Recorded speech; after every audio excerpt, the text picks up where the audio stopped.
السلام علیکم ورحمۃ اللہ وبرکاتہ۔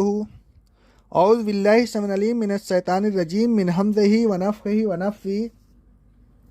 سورہ بقرہ کی آیت نمبر 23 اور 24 میں اللہ رب العالمین فرماتا ہے، اور اگر تم اس کتاب کے سلسلہ میں جو ہم نے اپنے بندے محمد صلی اللہ علیہ وسلم پر نازل کی ہے ہماری طرف سے ہونے میں کچھ شک ہے تو اس کے مثل ایک صورت تم بھی بنا لاؤ، اور اللہ کے علاوہ جو تمہارے خیال میں حاضر و ناظر ہیں ان کو بھی اپنی مدد کے لیے بلا لو۔ اگر تم اس دعوے میں سچے ہو کہ یہ انسانی کلام ہے تو اس چیلنج کو قبول کرو اور یہ کام کر گزرو۔ پھر اگر تم ایسا نہ کر سکو اور تم ہرگز ایسا نہ کر سکو گے تو پھر اس آگ سے ڈرو جس کا ایندھن انسان اور پتھر ہے۔ تمہیں رسول صلی اللہ علیہ وسلم اور کتاب کے ساتھ کفر کرنے کی وجہ سے اس آگ میں ڈالا جائے گا، اور وہ کفر کرنے والوں کے لیے ہی تیار کی گئی ہے۔ اوپر کی آیتوں میں اللہ تعالیٰ نے اپنی الوہیت اور توحید کا ثبوت دیا ہے۔ ان آیات میں اللہ تعالیٰ نے قرآن مجید کی کتاب الہی ہونے اور محمد صلی اللہ علیہ وسلم کے رسول ہونے کا ثبوت دیا۔ قرآن مجید اللہ تعالیٰ کی کتاب ہے، اس میں کسی قسم کا شک و شبہ نہیں۔ اللہ تعالیٰ فرماتا ہے سورہ الف لام میم تنزیل السجدہ کی آیت نمبر 2 میں، اس میں کوئی شک و شبہ نہیں کہ یہ کتاب رب العالمین کی طرف سے نازل کی گئی ہے۔ کافروں کو اس معاملہ میں تردد تھا، وہ اس کتاب کو رسول صلی اللہ علیہ وسلم کی تصنیف سمجھتے تھے، اور اس طرح وہ رسول صلی اللہ علیہ وسلم کی رسالت کا انکار کرتے تھے، آپ کی تکذیب کرتے تھے۔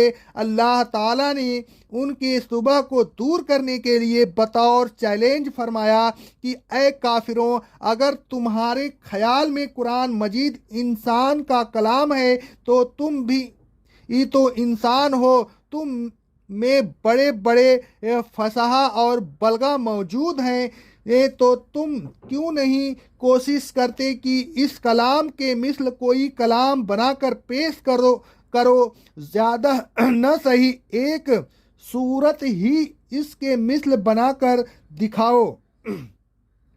اگر تم اس دعوے میں سچے ہو کہ یہ انسانی کلام ہے تو پھر تمہیں اس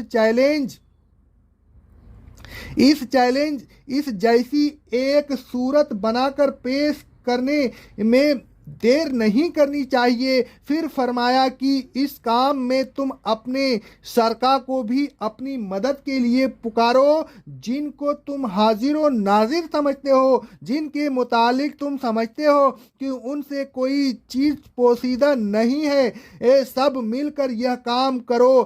اگر تم بنا کر لے آؤ گے تو پھر یہ سمجھا جائے گا کہ تم اپنے اس دعوے میں سچے ہو کہ یہ انسانی کلام ہے، اور اگر تم سب مل کر بھی یہ کام نہ کر سکو اور ہرگز نہ کر سکو گے تو پھر اس کتاب اور صاحب کتاب پر ایمان لے آؤ۔ اگر اس چیلنج اور اپنے عجز کے باوجود تم ایمان نہیں لاؤ گے تو پھر تمہیں اس آگ سے ڈرنا چاہیے جس کا ایندھن انسان اور پتھر ہے۔ اس کتاب کی انکار اور محمد صلی اللہ علیہ وسلم کی رسالت کی انکار کے جرم میں تمہیں اس آگ میں ڈالا جائے گا جو در حقیقت انکار کرنے والوں کے لیے تیار کی گئی ہے۔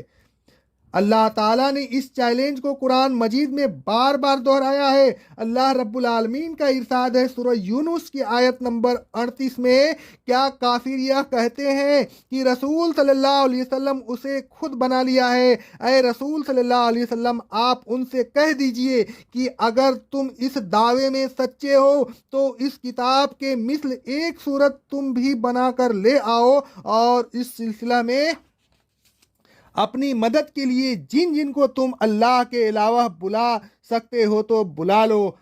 اللہ تعالیٰ فرماتا ہے سورہ ہود کی آیت نمبر 13 اور 14 میں، کیا کافر یہ کہتے ہیں کہ اس قرآن کو رسول صلی اللہ علیہ وسلم نے خود بنا لیا ہے؟ اے رسول صلی اللہ علیہ وسلم، آپ ان سے کہہ دیجئے کہ اگر تم اس دعوے میں سچے ہو تو اس کے مثل 10 صورتیں تم بھی بنا لاؤ، اور اللہ کے علاوہ جن کو تم اپنی مدد کے لیے بلا سکتے ہو بلا لو۔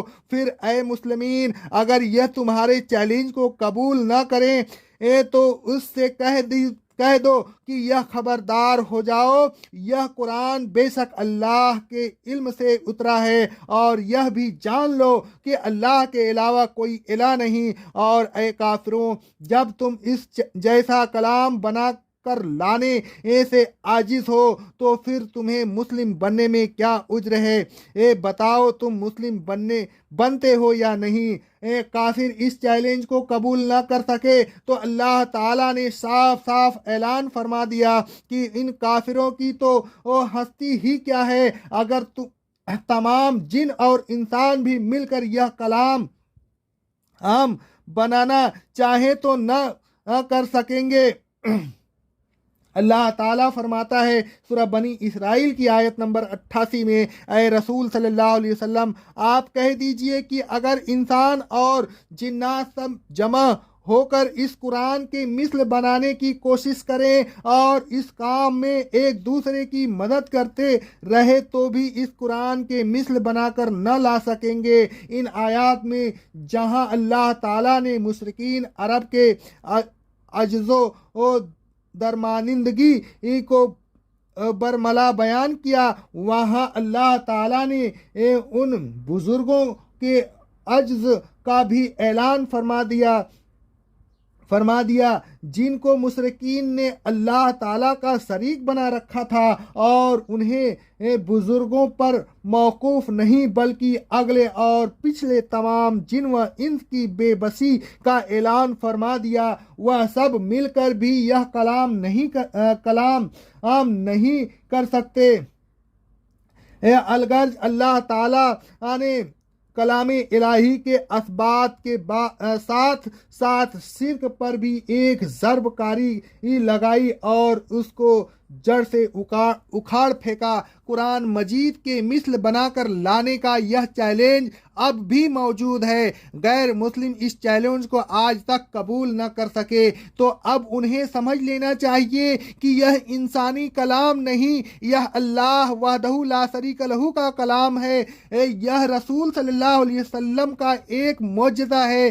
دنیا والے اس کے مثل پیش کرنے سے عاجز ہیں اور عاجز رہیں گے۔ انہیں چاہیے کہ اس پر ایمان لے آئیں اور اس ذات اقدس پر ایمان لے آئیں جس پر یہ قرآن مجید نازل ہوا۔ اسی میں ان کے لیے بہتری ہے اور اسی میں نجات ہے۔ رسول صلی اللہ علیہ وسلم نے قرآن مجید کی اس معجزانہ خصوصیت کی طرف اشارہ کرتے ہوئے فرمایا، صحیح بخاری صحیح مسلم کی حدیث ہے، کوئی نبی ایسا نہیں جس کو معجزہ نہ دیے گئے ہوں، ان معجزوں کے مطابق لوگ ان پر ایمان لاتے رہے، اور مجھے جو معجزہ دیا گیا ہے وہ وہی ہے جو اللہ نے میری طرف کی ہے، لہذا میں امید کرتا ہوں کہ قیامت کے روز میرے تابعین ان انبیاء علیہ السلام کے تابعین سے زیادہ ہوں گے۔ دوسرے انبیاء کے معجزے ان کی زندگی میں ظاہر ہوئے اور ختم ہو گئے۔ رسول صلی اللہ علیہ وسلم کا اصل معجزہ قرآن مجید ہے جو قیامت تک باقی رہے گا، لہذا اس کے ذریعے لوگ قیامت تک ایمان لاتے رہیں گے، اور اس طرح امید ہے کہ رسول صلی اللہ علیہ وسلم کی پیروی کرنے والوں کی تعداد اور دوسرے انبیاء علیہ السلام کی پیروی کرنے والوں کی تعداد سے زیادہ ہو جائے گی۔ اس عاجز کردہ